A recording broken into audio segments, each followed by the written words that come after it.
students. So today on our English lesson we are going to talk about the WH questions. What are these WH questions?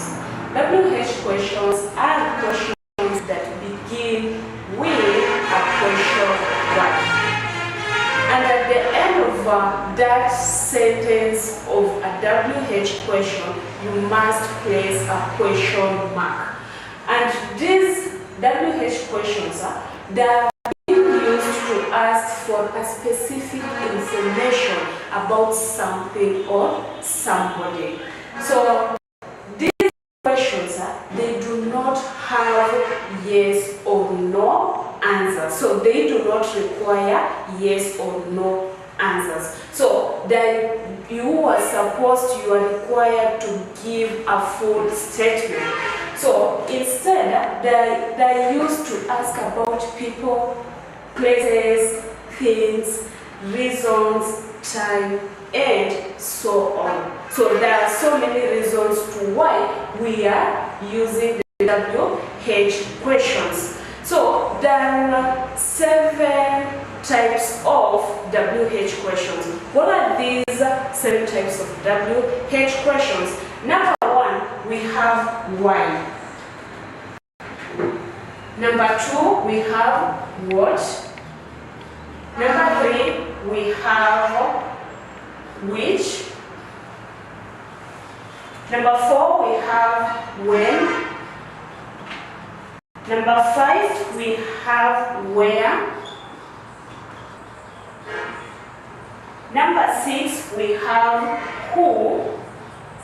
And number 7, we have how.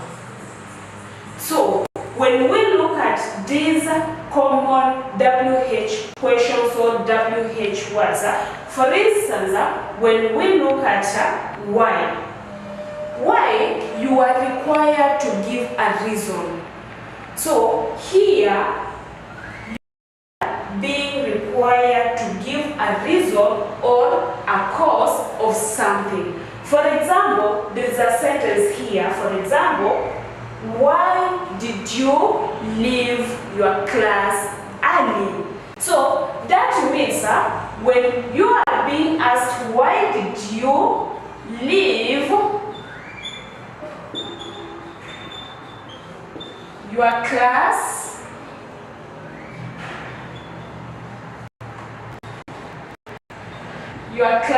early, you see this sentence we have WH question, so which is a why. So this is why here is our WH question.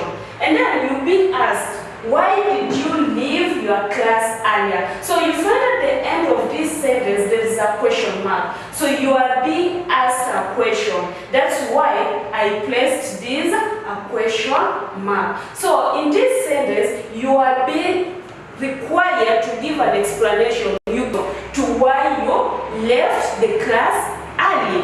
So number 2, we also have here what. What does what being used for? So what is being used when you are being asked about the actions or the ideas? So for example, there is a sentence here, for example, what is your name? So what is your name? So what is your name here? You being asked by the speaker. Now I'm the speaker. I'm now asking you what is your name. So here you are being required to give your name.